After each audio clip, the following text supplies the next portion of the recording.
अस्सलाम वालेकुम नाज़रीन, उर्दू पॉइंट के लाइव स्टूडियो से आप देख रहे हैं प्रोग्राम स्पोर्ट्स राउंड अप और मैं हूं नादिया नज़ीर। कुछ किस्मत ने मारा, कुछ अपना ही कसूर था। सियाने कहते हैं कि किस्मत खराब हो तो ऊंट पर बैठे हुए शख्स को भी कुत्ता काट लेता है। वर्ल्ड कप में पाकिस्तान के साथ भी कुछ ऐसा ही हुआ। कुछ नाकामियों के बाद जब टीम पाकिस्तान कामयाबियों की राह पर गामजन हुई और सेमीफाइनल मरहले तक पहुंचने के लिए भारत की इंग्लैंड के खिलाफ कामयाबी की ज़रूरत पड़ी तो तमाम मुकाबले जीतने वाला नाकाबिले शिकस्त भारत धोखा दे गया। फिर जब न्यूजीलैंड से उम्मीदें वाबस्ता की तो इब्तदाई 6 मुकाबलों में नाकाबिले शिकस्त रहने वाले केवीज पेदर पे शिकस्तें खा बैठे और पाकिस्तान की उम्मीदों के सारे चिराग गुल कर दिए। अब भारत और ऑस्ट्रेलिया के खिलाफ इंग्लैंड और न्यूजीलैंड ही फाइनल 4 तक पहुंची और पाकिस्तान के आगे ना जा सका और वतन वापस आ गया। वैसे मेज़बान इंग्लैंड की किस्मत भी कमाल की है। भारत के बाद यहां न्यूजीलैंड के खिलाफ मैच में भी टॉस जीता और इन दोनों मुकाबलों की विकेटें देखी तो टॉस जीतना भी आधा मैच जीतने के मुतरादिफ था। फिर जो भारत के साथ हुआ वही बल्कि उससे भी बुरा न्यूजीलैंड के साथ हुआ। इंग्लैंड ने पहले टॉस जीता और फिर टॉप ऑर्डर की शानदार बैटिंग की बदौलत 30 ओवर्स में महज 1 विकेट के नुकसान पर 194 रन तक पहुंच गया। यहां ऐसा लगता था कि 350 रन तो बने ही बने, लेकिन न्यूजीलैंड के मुकाबले की दौड़ में कुछ वापस आया तो हम पाकिस्तानियों के दिलों को भी कुछ करार आया। अगले 20 ओवर्स में इंग्लैंड 111 रन ही बना पाया और यूं पूरी न्यूजीलैंड को मिलाकर 306 रन का हदफ मिला। लेकिन जिस टीम ने बांग्लादेश के खिलाफ 245 रन के ताकुब में 8 विकेटें गंवाई हो, 242 रन के ताकुब में जनूबी अफ्रीका से वह मुश्किल जीता हो, बल्कि ऑस्ट्रेलिया के खिलाफ हालिया मैच में महज 157 रन पर ढेर हो गया हो, तो उससे 306 रन का हदफ हासिल करने की उम्मीदें लगाना बेकार था। फिर पाकिस्तानियों की हिमायत के साथ ही न्यूजीलैंड की किस्मत का लिबास की तरह काली हो गई। हेनरी निकोलस अपनी पहली ही गेंद पर LBW हो गए और पवेलियन चल दिए। अगर वो रिव्यू ले लेते तो शायद बच जाते। फिर बाहर जाती हुई एक गेंद जो गालिबन वाइड हो जाती, उसको मार्टिन गैपिटल ने खेलने का फैसला किया और गेंद दुस्ताने को छूती हुई उंगली और इंग्लिश विकेट कीपर ने एक नाकाबिले यकीन कैच थाम कर उनको भी चलता कर दिया। यही नहीं बल्कि रूस टेलर के लगाए गए शॉट पर गेंद बाउलर मार्क वुड की उंगली को छूती हुई नॉन स्ट्राइकिंग एंड पर कैन विलियमसन की विकेटें बखेर गई। इससे भी बदकिस्मती और क्या होगी। फिर जब रोज टेलर बिल्कुल वैसे ही रन आउट हुए जैसे अफगानिस्तान के खिलाफ सरफराज अहमद हुए थे तो यकीन में मुकाबले और पाकिस्तान की उम्मीदों का खात्मा हो चुका था। पाकिस्तान के सेमीफाइनल में ना पहुंचने का दुख सिर्फ पाकिस्तानियों को ही नहीं है बल्कि बैनुल-अक़वामी क्रिकेट के कर्ता धर्ताओं को भी ज़रूर होगा, क्योंकि सेमीफाइनल या फाइनल में पाक भारत टकराव का मतलब होता है दौलत छप्पड़ फाड़ कर आती है। बहरहाल अगर सच्चे दिल से पूछे तो हमें पाकिस्तान से उतनी तवक्को भी नहीं थी। जिस टीम ने वर्ल्ड कप से पहले अपने आखिरी 24 में से 18 वनडे मैचों में शिकस्त खाई हो और वार्म अप मुकाबलों में अफगानिस्तान तक से हार गया हो, इससे भला क्या उम्मीदें रखी जा सकती हैं। फिर भी पाकिस्तान बहुत अच्छा खेला और उसे किस्मत की खराबी ही कह सकते हैं कि उसकी जगह न्यूजीलैंड सेमीफाइनल खेलेगा। यानी वो टीम जिसने श्रीलंका, बांग्लादेश, अफगानिस्तान और वेस्ट इंडीज जैसी कमज़ोर हरीफों के अलावा बुरे हाल से 2-4 जनूबी अफ्रीका के खिलाफ कामयाबियां समेटी और तमाम बड़ी टीमों से शिकस्त खाई, यहाँ तक कि पाकिस्तान से भी हारी, लेकिन फिर भी फाइनल 4 तक पहुँच गई, जबकि पाकिस्तान इंग्लैंड, जनूबी अफ्रीका और न्यूजीलैंड को हराकर भी बाहर हो गया। वो कहा जाता है ना कि लम्हों ने खता की सदियों ने सजा पाई। बस कुछ ऐसे ही लम्हे थे जिन्होंने वर्ल्ड कप में पाकिस्तान को इस अंजाम तक पहुंचाया। सबसे पहले तो वेस्ट इंडीज़ के खिलाफ पहला मुकाबला कि जिसमें कौमी क्रिकेट टीम सिर्फ 105 रन पर ढेर हुई। एक ऐसी टीम के खिलाफ जो पाकिस्तान के अलावा किसी के खिलाफ अब तक कोई मैच नहीं जीत पाई, उसके हाथों इतनी बदतरीन शिकस्त का नतीजा पाकिस्तान के बदतरीन नेट रन रेट की सूरत में निकला। कुछ किस्मत भी खराब थी, जैसा कि श्रीलंका के खिलाफ मुकाबले का बारिश की नज़र हो जाना पाकिस्तान की बदकिस्मती थी। गो के हमारे शायकीन क्रिकेट इसे 92 की तारीख दोहराने की सिमत में एक अहम कदम करार दे रहे थे, लेकिन श्रीलंका की कारकर्दगी को देखते हुए बात करें तो पाकिस्तान बारिश की वजह से एक कीमती पॉइंट से महरूम हो गया और ये पॉइंट फैसला कुन भी साबित हुआ। एक ऐसा मुकाबला जो पाकिस्तान को जीतना चाहिए था वो ऑस्ट्रेलिया के खिलाफ था। उसे ऑस्ट्रेलिया की किस्मत कहें या पाकिस्तानी फील्डर्स की हरकतें कि जिन्होंने पाकिस्तान को आहिस्ता आहिस्ता मैच से बाहर ही कर दिया। पाकिस्तान को आखिर में 35 गेंदों पर 44 रन की जरूरत थी जब सरफराज अहमद की स्ट्राइकिंग संभालने में नाकामी ने पाकिस्तान को शिकस्त से दो चार किया। ये 3 मरहले ऐसे थे जिन्होंने फैसला किया कि पाकिस्तान नहीं बल्कि न्यूजीलैंड सेमीफाइनल खेलेगा। अब वर्ल्ड कप के पहले मरहले के आखिरी चारों मैच नतीजे पर असरअंदाज नहीं हो सकते।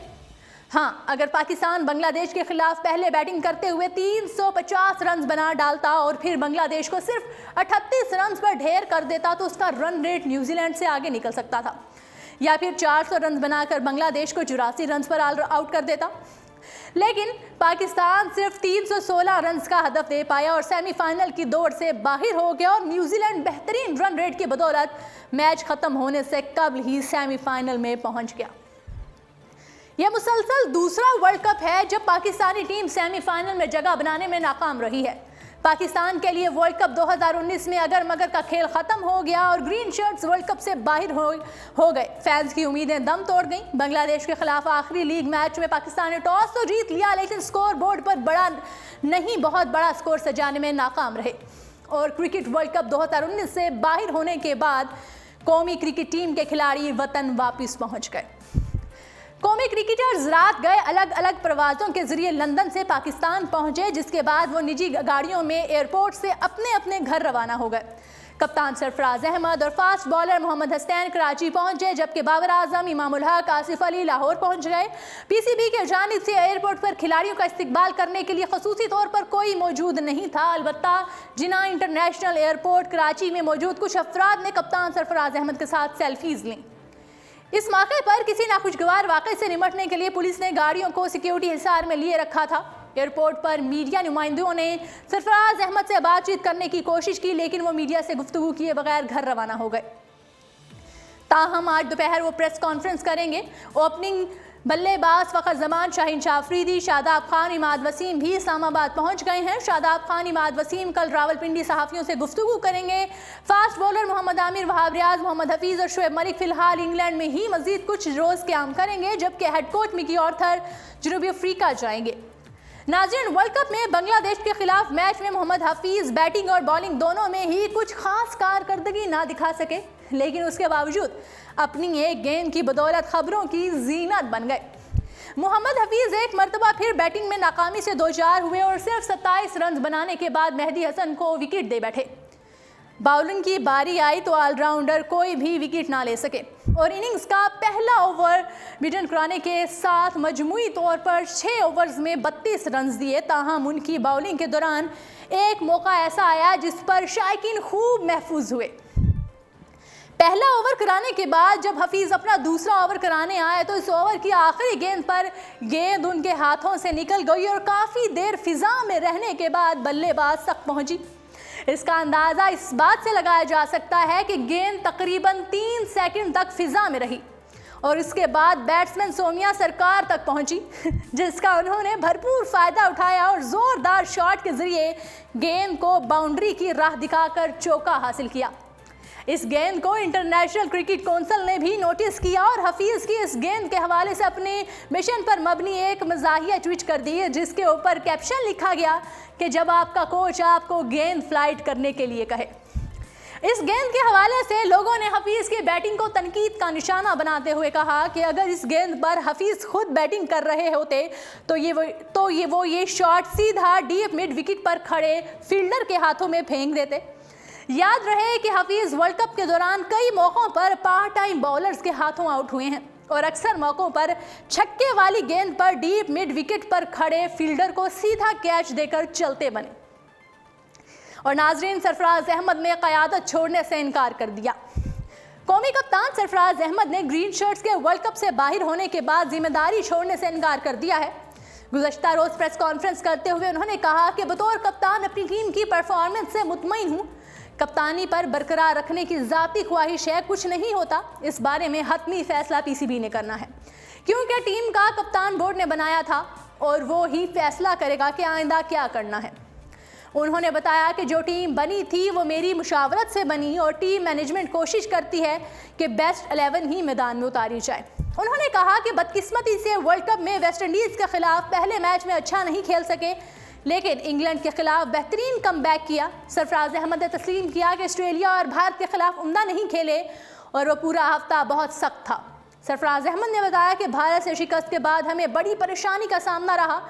वो वक्त टीम के लिए बहुत मुश्किल था। खिलाड़ियों को ग्राउंड और ग्राउंड से बाहर काफ़ी बातों का सामना करना पड़ा।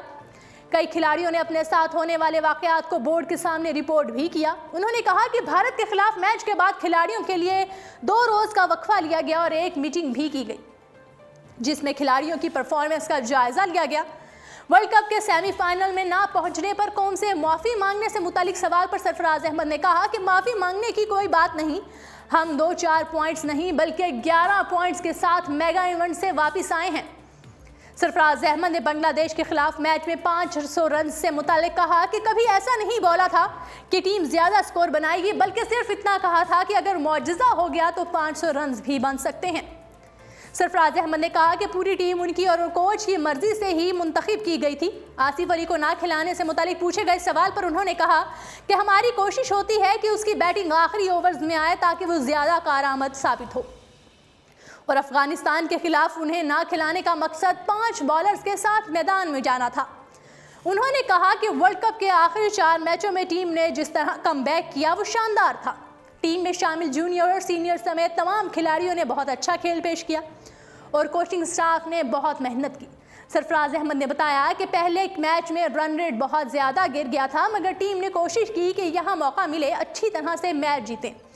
मगर जब आप ख़राब खेलते हैं तो तनकीद ज़रूर होती है और ये बात मानते हैं कि पहले 5 मैचों में बहुत ख़राब खेले। हमें भी इतना ही दुख होता है जितना सबको होता है, लेकिन टीम में ग्रुप बंदी की बात दुरुस्त नहीं। बदकिस्मती से रन रेट के 22 सेमीफाइनल में ना जा सके और श्रीलंका के खिलाफ मैच बारिश की नज़र हो गया। मोहम्मद हसनैन से मुतालिक सवाल पर सरफराज अहमद ने बताया कि वो इब्तदाई मैचों में अपने सीनियर खिलाड़ियों के साथ मैच में गए थे, जबकि शाहीन शाह अफरीदी फार्म में थे, जिसकी वजह से मोहम्मद हसनैन को मौका ना मिल सका। सरफराज अहमद ने कहा कि खिलाड़ियों को बेहतर जानता हूं, अगर मुझे मौका मिले तो मैं आइंदा इवेंट खेलने के लिए टीम को बेहतर बनाने की कोशिश करूंगा।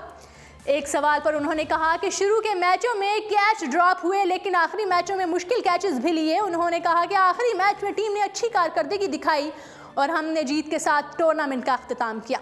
शुएब मलिक को अलविदाई मैच ना देने के सवाल पर सरफराज अहमद का जवाब था कि ऑलराउंडर की आखिरी मैच में अदम शमूलियत अफसोसनाक है और उन्हें खेलने का मौका इस वजह से नहीं मिल सका कि हम विनिंग कम्बिनेशन के साथ जाना चाहते थे।